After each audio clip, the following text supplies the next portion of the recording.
no. Good body position is critical. Watch Team Husqvarna's Larry Rossler keep his weight between the middle and front of the seat, with his chest forward and slightly over the bars. He moves from side to side with the bike, letting it pull him up the hill. He keeps his feet on the pegs as much as possible to avoid sliding back. Another element is momentum.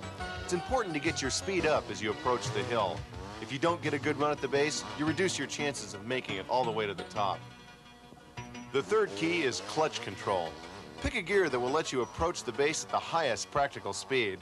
Fanning the clutch will keep the engine in the heart of the power band and also helps you keep the front end down. Of course, the really challenging part about killer hills is handling the obstacles. Rocks, ruts, ledges, loose dirt.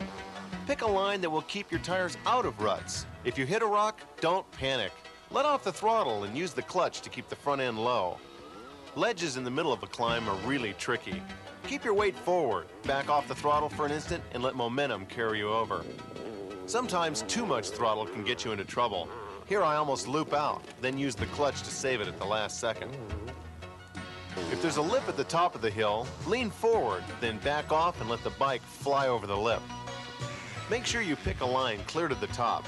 Remember that the last few feet can be the toughest. If you approach the hill too slow, you won't have enough momentum. At this point, downshifting is hopeless. Sometimes you think you've actually made it, then find yourself in a position like this. Step off on the high side, then decide what you want to do next. If you decide to go back down, stay on the high side, hold the front brake and wiggle the bars until the front wheel slips down. Then either bulldog it or ride it back to the bottom. And of course, there's always the tip web, tug it to the top method. So when you're going uphill, keep in mind these basics: body position, momentum, and clutch and throttle control. Because you don't always know what's on the other side of every hill, it's important to know how to get back down. First of all, once you've decided to go down, you must be completely committed. Because there's no easy way to stop once you've started, your initial approach must be slow. The three basic elements of downhill riding technique are braking, body position, and line selection. The first skill you need to master is braking. Watch Rossler keep his fingers poised over both clutch and front brake. He maintains a careful balance to keep from stalling while still braking. And remember, even on a foo-foo hill like this, too much front brake means trouble. Likewise, too much rear brake will cause loss of traction and uncontrolled sliding. Body position is also critical. Rossler stands on the pegs, keeping his weight back with head forward over the bars, elbows extended.